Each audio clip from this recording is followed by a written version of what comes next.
Good day and welcome back to another DB Legends video. In this video we are going to be taking a look at the performance of the Yellow Extreme First Form Cell and basically my build, and just take a look at them in PvP.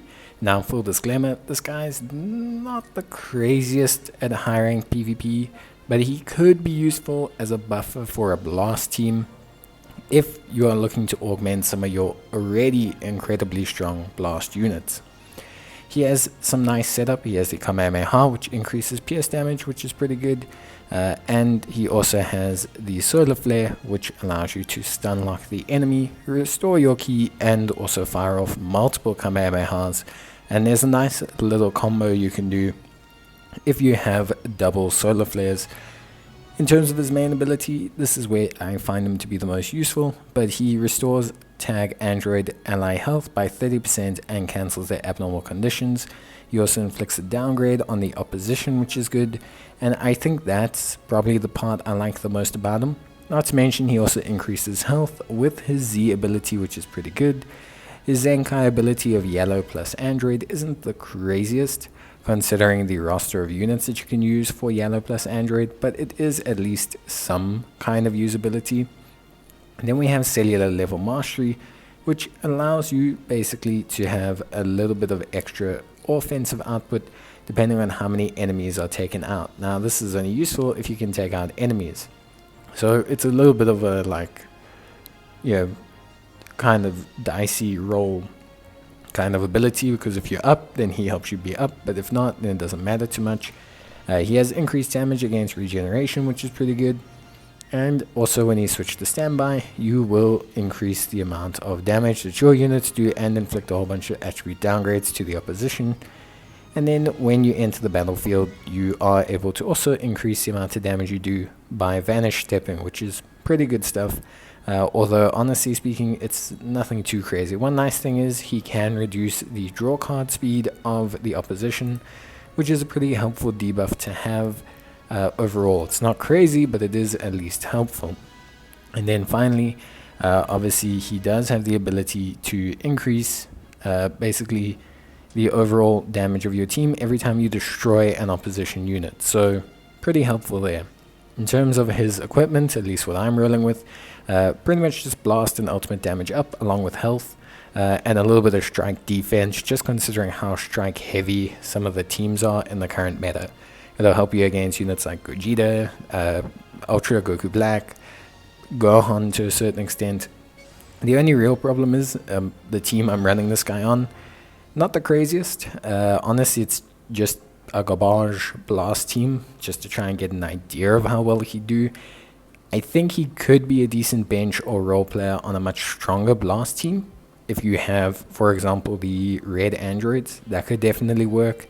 If you have the blue android 17, I think there's some decent kind of premise to vouch from there.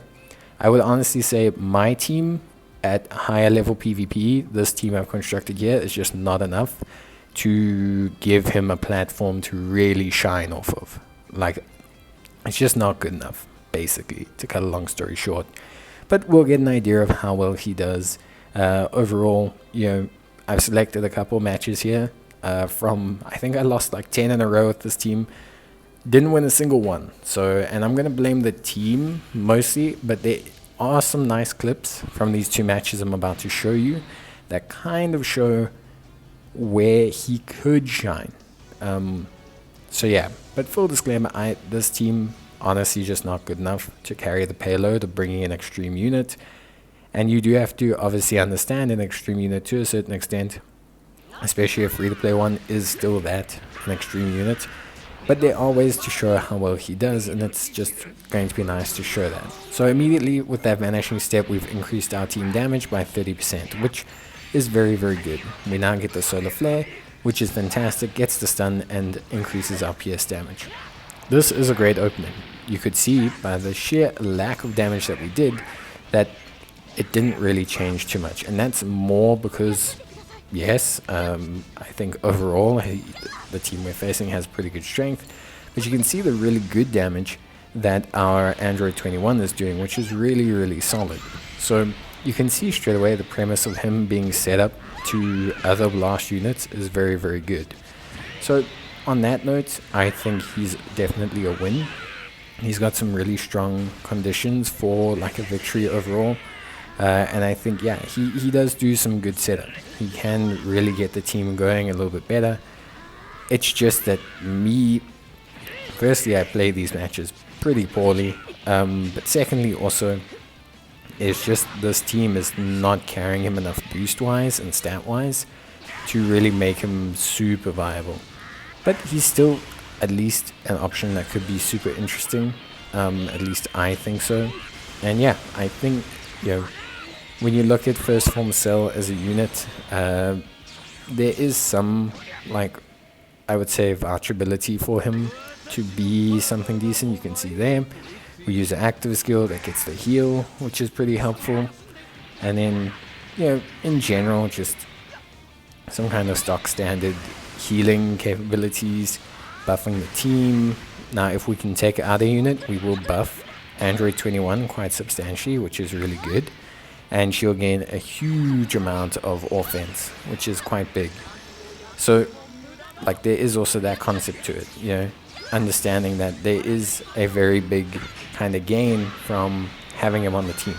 The amount of damage augmented will be pretty good. So if you can clear someone out early, you can beef up your team quite considerably, because between his vanishing step and then clearing someone out, getting rid of them, you essentially do kind of guarantee yourself like a 60% damage boost for your ranged blast based allies, which could be good. It's just that right now the team I'm rocking and the way I played was just not suitable enough to really showcase that to a good extent.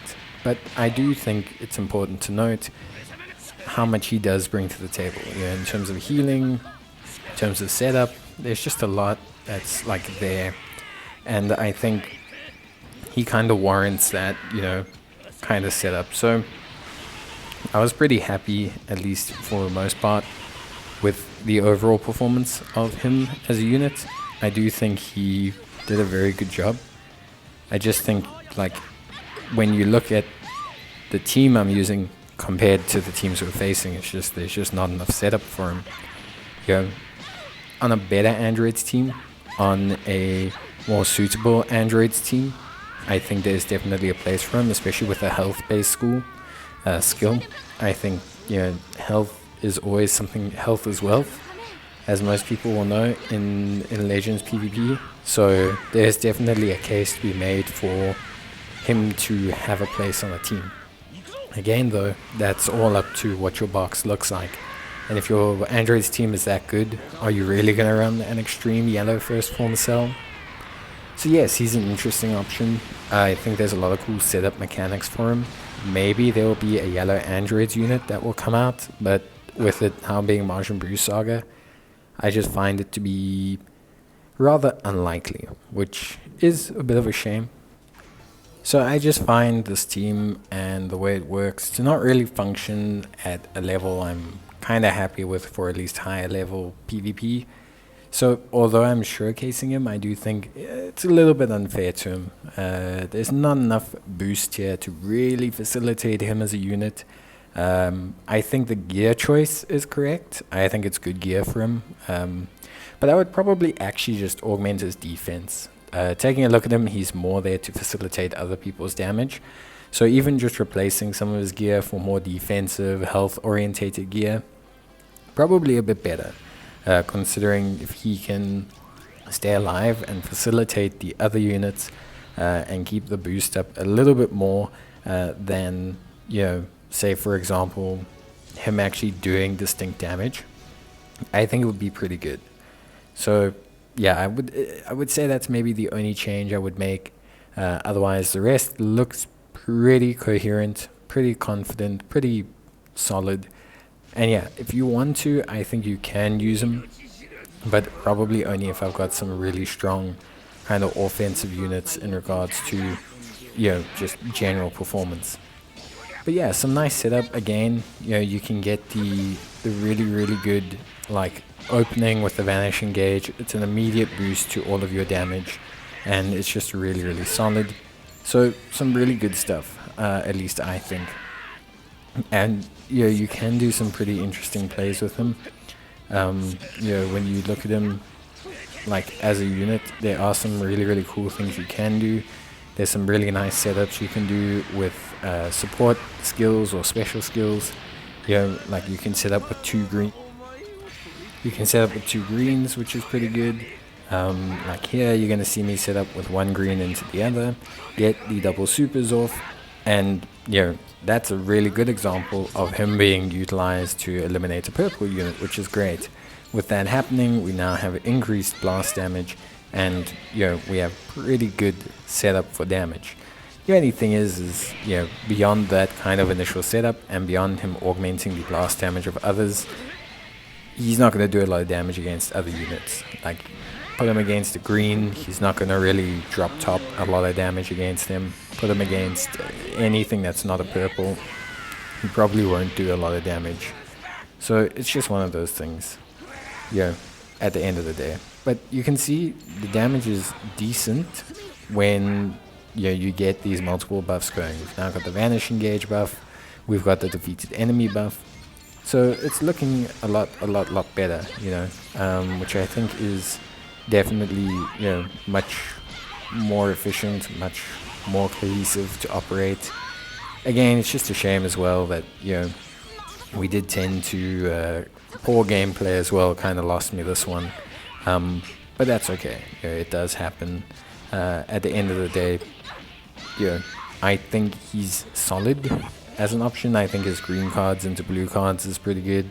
I think his boost augment for all the other units is really solid. And I think in general, I would say he sits as a viable option on a very strong already team as a boost. I don't think you're going to get huge amounts of productivity out of him in terms of like a lower level team, because when he boosts the damage of other units, he boosts, like you can see there, some really good damage. When he boosts the damage of other units, he boosts their strength. So if you have really strong units, boosting them by another 30% and another 30% makes them really OP, whereas boosting lower tier units doesn't really push them beyond that gap. But that's probably it, I would say. I think solid enough, but maybe unspectacular. But that's gonna be it for me. I hope you guys enjoyed the video, and let me know what you think about them if you've tried them out. And see you guys next time. Bye.